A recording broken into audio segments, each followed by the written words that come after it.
Hello, my name's Eric Bialis from Hynum Law, and I'd like to speak to you today about emergency guardianships. The first question you might ask is, what's the difference between an emergency guardianship and a regular guardianship? In a regular guardianship, you have a person who the court calls the alleged incapacitated person who isn't able to make decisions for themselves, either medically or financially or both. For an array of reasons, either their mind or physically, they are unable to do so anymore.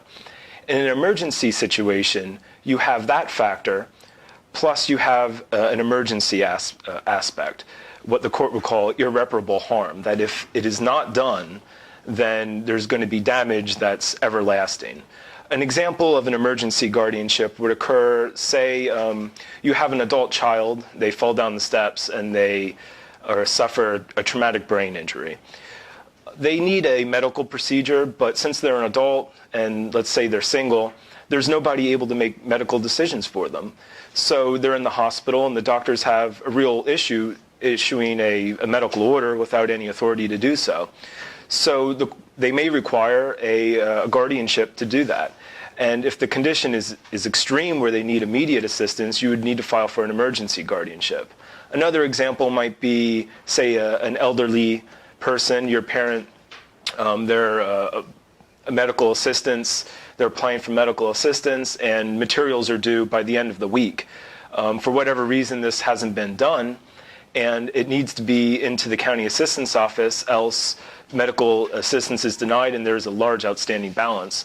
Emergency guardianship could be filed in order to help with the financials in that situation. Generally, emergency guardianship would be for physical issues, for the person rather than the estate, but it certainly could go either way. An emergency guardianship lasts 72 hours and can be extended another 20 days, meaning that it bridges the gap between that and a normal guardianship. So generally you would file both at the same time. And in a perfect world, you'd rather have a normal guardianship because it lasts forever and there would be less fees involved. There'd be less fees involved in doing that because you wouldn't have to file two things, but it's not a perfect world and emergencies do happen.